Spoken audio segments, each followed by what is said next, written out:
So I feel like everyone is on a financial journey or a debt-free journey or something like that. But if you aren't tracking your money in any way, how do you know if you're making any progress towards your goals? Also, if you can see little tails, there are some dogs that I'm watching that have come in to visit. Now, today we're going to talk about budgeting. I think knowing where your debt is at and then seeing what your spending's at are two of the very first steps you have to take, really no matter where you're at in this journey. Whether you are completely debt-free, you're just starting out, if you don't know where it's going, then you can't really tell how much and what you're able to do for future you.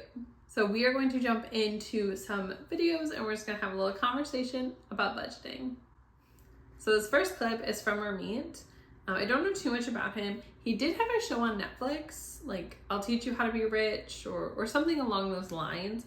I only watched a couple episodes of it. The reason that budgets don't work for the vast majority of people is that they're backwards looking. Think about it. You get to the end of the month. You're supposed to sit down, pull out all your accounts, all your spending, connect them all together, and then process them. And what does it tell you? Oh, I guess I spent that much last month. But what does that actually tell you about looking forward? Most people cannot make the connection between what they did last month and what they're supposed to do next month, next year, and for the next 10 years. Mm-hmm. And the truth is, you don't need to do that. I would rather you automate it. You create your buckets using the conscious spending plan. You have your guilt-free spending number. And then when you go out, whether it's to eat or travel or go out for a movie, you know that you can afford it. That is how you do it. Gets you out of these $3 questions. It lets you live your rich life, and it sets it up structurally so you're set up to succeed, not to feel guilty about tracking every last expense. I'm sorry. What was that? Okay, most people with a budget, it's not, I'm looking back on this past month, let's see what I did over the past 4 weeks. You're normally making a plan, okay, it's the end of the month. Let's look at next month and see what we're gonna do, what's coming up, make a plan for our money. And then throughout the month, normally I think most people do it bi-weekly, so when they get paid, they'll go through, they'll look at their budget, depending on how they got it broken up, track their stuff. If you're automating it, then you have no idea what you're spending, you have no idea what you're doing. I don't like that. I don't like automating my payments. I hate that my mortgage is on auto pay and that my car is. Normally I pay those early. I like having that control over my money. And again, yes, at the end of the month, you should look back on what you did, evaluate it, see how you did. You don't come up with the plan after the project's done. What nonsense is that? The 50-30-20 rule is outdated and needs a refresh. As much as I think millennials would love to, we unfortunately don't live in the same world that our parents did. I'm sure you've seen this, but this is the budget authorized by Senator Elizabeth Warren. And it was reasonable for the everyday person for them to actually meet their financial goals. Always get asked questions on how I started angel investing, and I don't have $1 million in my bank account. But as an accredited investor, I just chose to spend my money differently than some of my peers. Almost 20 years later, I am refreshing the 50-30-20 budget and creating the 50-20-20 2010 budget. This is for anybody in their ownership era, anybody that wants to become hotter, smarter, and richer. It's holding you back if you are not investing in yourself and in your goals. I fundamentally believe that they are separate from your desires and your savings and your needs. Everybody has goals, so why are we not talking about budgeting towards your goals? If you're in your ownership or your hot, smart, rich era, or to come in my news. I do agree. I think the 50-30-20 or really any of those percentage-based things are a good starting point, to kind of put things into perspective. However, personal budgets, just like everything else with finances for the most part, it's very personable. It's kind of what works for you, and it does take experimenting with some of these different styles to figure that out. So I do love how she brings up working towards your goals. They are different than desires, they are different than savings. I do think you should be allocating a certain part of your money, if you're able to, towards yourself, towards reaching something that you personally want to do, not just, I want to put $500 a month towards retirement, I want to do this, but filling your own cup, giving yourself some fulfillment out of it and working towards your own personal development. I do think that's really important. So depending on where you are in your journey, it may not be realistic to put a lot of money towards it, But even like my husband and I, when we were working towards paying off our cars, some student loan debt, we still allocated money towards fun, towards date night, towards eating out. Not a lot, but some to like kind of keep us going, to have some of that joy in our lives. This next clip is really short. This is why budgeting doesn't work. Never in my life have I ever been on a budget, but I've never been in credit card debt either. I wasn't born into money, and when I got fired from my job, I was struggling to pay rent. Then how is that possible? Budgeting is a mindset, not what you write down on a piece of paper. I don't fully get what her point is. It could be that you always made more than you spent. Some people naturally do that. They kind of just naturally live under what they make, which is a great quality to have. I don't know how that shows that budgeting doesn't work. I do agree with that it is a mindset, or like a mindset shift, because I have made the prettiest budgets. Everything lined up perfectly. Everything was to a T. I was reaching every single one of my goal, but it wasn't realistic to me and where like we were in our lives. We needed to allocate a buffer. We needed to allocate extra towards food. We needed to move things around and adjust our budget throughout the month. And my really pretty budget got real messed up by the end. It balanced, it was fine, but we had to kind of work and figure out what's an actual realistic budget for us, or a realistic money plan that works for us where we are now and also where we want to be. You cannot budget your way out of not making enough money. It doesn't matter if you buy a new budgeting app. It doesn't matter if you research all these side hustles. It doesn't matter how many side hustles you have. If you don't have enough money, you cannot budget yourself into magically having more of it. I currently have $30,000 in credit card debt, and I am not throwing everything at that debt, because I realized that the one thing that puts me into more debt is not having enough money. So I actually make sure that my spending account is full, my bills are paid, I have money for immediate savings, such as things that are coming up in the next 6 months to a year, and then I maybe make extra payments on my debt. If I don't do that, if I put all my extra money, all the lump sums, every little penny and nickel towards debt, first of all, I could end up being in debt again after paying that off. And that has happened to me multiple times. Debt is not, you don't pay it off and reach a finish line and then it never happens to you again. It's a cycle. But when I do that, when I throw all my money at debt, then I have no spending money to pay for the things I need to pay for. And then what happens? I use my credit cards and I get into more debt. So it sounds like what she's talking about is changing how she's looking at her debt payoff journey.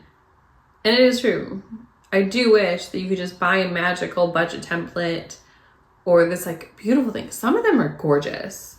What some people can make with an Excel spreadsheet, like chef's kiss. Like, I love it. Does it work for me? Absolutely not. Will I watch your video of you putting stuff in it? Sure will. But if you don't make enough to cover what you need, a perfect budget and a perfect spreadsheet, it's not going to help you. You have to make more than you're spending. And it sounds like she got into this like debt cycle where she, I think from early or different videos of hers I've seen, she did a little bit of Dave Ramsey, where it's like, here's your baby emergency fund of $1,000, and then you're throwing everything at debt. And I think in the short term, the throwing everything at debt, but doing nothing extra, no fun, no nothing, can work. Again, but for a short amount of time for an everyday person. So it sounds like what she's doing is more so making sure her four walls are covered. She has some spending money. She has some breathing room. And then if after all of that, she has extra, she's putting it at her debt. Rather than seeing that extra $100, throwing it at debt, and then something coming up that needed that $100, and then having to put that back on her line of credit because it's gone. It is a hard cycle, and I do think when you're on any sort of journey, if you're paying off debt, you need to make sure you're current, that you're up to date on your debts, like you have no outstanding late payments, and that you cover everything you need in that month, okay? That you're not neglecting a bill to try and throw more money at that debt, because you're still gonna owe that money. So stay current on everything you have. And once those are covered, then you can see or you can plan or estimate what you can then throw at the debt or the savings or whatever that goal is. This next video is from the lovely Rachel Cruz. If you have a problem overspending and maybe not always staying in budget, I get it. I feel ya. And can I tell you one thing that I did that maybe will help you is to cash out the categories in your budget that you tend to overspend. So for me, it was always around food. So groceries and out to eat, clothes, my miscellaneous categories. So there were just categories that I just feel like I constantly overspent on. So I cashed them out, put them in different envelopes, or I had a wallet with these separate kind of categories, if you will, these separate envelopes, all in one wallet. But to be able to say, okay, hey, here's my grocery money for the month. And when I go to the grocery store, this is where I spend money out of. And when it's gone, it's gone. So it creates a lot of discipline, easy accountability. And again, when you spend with cash, that is, prove it, you end up spending less. So that's something that I did. Hopefully it'll help you. I've tried doing the cash envelope method and I hated it. And I didn't get a beautiful wallet. That is a very pretty wallet. I did get like cute little cardstock to make my little envelopes out of, and I thought they were adorable. It lasted a few days and I was over it. I know there was that whole like girl math trend, and some of them definitely guilty of. Cash to me is not real. It's not. It disappears, you misplace it. It's not as trackable to me. So for me, if that money's not in my bank account or it's not a charge on my credit card that I have to go pay, it like doesn't exist. It doesn't register in my brain because I put everything on a credit card. I pay it off in full every month, but that is my way of spending that works for me. So if you are a cash person, I could see this working really well. So I guess it really like depends on your system. And again, it's all figuring out what works for you. Because I know some people, they love it. They swear by it. And that's incredible. But it does not work for me at all. Okay, so if you in your 30s or if you just older than me, I'm 26. I need some advice.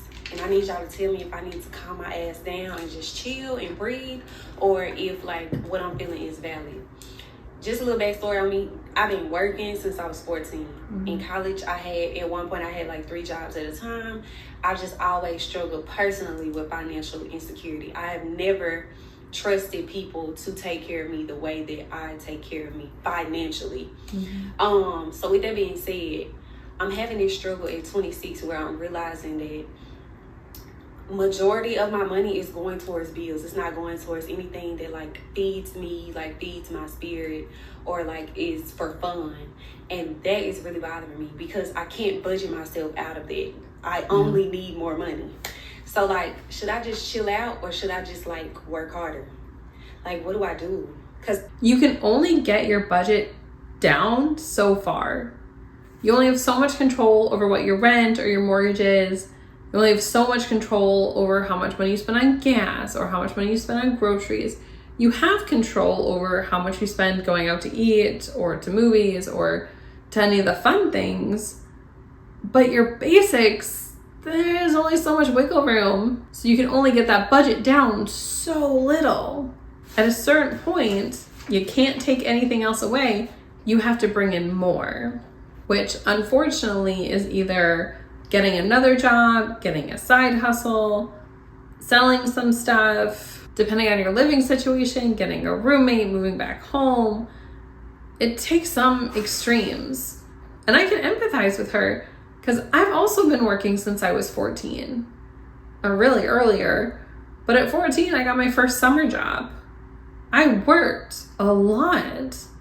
I never liked the idea of having to depend on anyone for money. I mean, when I met my husband, I was a full-time student, I was interning and working part-time. So I had 3 jobs. And even after I graduated, I still had 3 jobs. I was doing a receptionist job, I was doing front desk at a hotel, and I was also dog walking on days that I didn't have those 2. So unfortunately, it does come down to if you can't take any more away, you gotta add more to it, which is easier said than done sometimes. This is our last clip, I promise, and it's a short one. Well, things you need to know about your budget. I don't know what you're going to budget for food for the first month that you do your budgeting, but you're wrong. People always spend more on food than they think they do. So whatever you think you're going to put in there for the food category, put some more in there because you're wrong. You're going to spend more than you think you're spending. You've been spending way more than that number you have in your head that you think you're spending. And it's okay to separate restaurants and grocery store, which is not a bad idea, because restaurants ought to be like zero while you're getting out of debt. I do agree that first month that you truly budget, if you've never done it before, you're going to be wrong on everything. Even if you've looked back like 2 or 3 months to really get a good idea on what your utilities will be, what you've been spending at groceries or household stuff, your budget is not going to be perfect that first month. It's just not. Something's going to come up. You're going to have forgotten something. But each month, it's going to get a little better. You're going to become more self-aware. You're going to recognize your spending habits a little better. Recognize what is a need or what is something you are not giving up while you're working towards your big goals, or what are some things that you can give up that you can put to the side for right now while you're working towards whatever you're working towards. I think it takes probably at least 3 months of actively being engaged with budgeting, with planning your money, to really have a good sense of what is realistic, what is possible, and like what your family can maintain. Well, thank you guys for joining me today. I could talk about budgets literally all day long. I've had hour-long conversations with my friends about it. And what's interesting is everyone does it differently. Like, I have a template, you may have seen it in other videos, where it is technically broken down by paycheck, but that's not how I do it. It's a simple kind of spreadsheet. I track my broad categories because that's what works for me. I try not overcomplicate it. Like, I've tried different apps. Like, I think it was Mint, and it would categorize like your spending. You would swipe your cards like attached to your debit or your credit, whatever you want it to be, and it categorizes it for you. But it never did it the way that made sense to me and how I liked it. So I stopped using them. Thank you guys so much for joining me today. I could definitely keep talking about budgets, but I don't want to leave you guys with a really long video here. So I'm gonna start wrapping it up, but I would love to know what you guys do for your budget. If there's any free apps or things that you really love that have worked for you, or any money wins that you have going on, I'd love to cheer you on in the comments down below. Until next time, bye.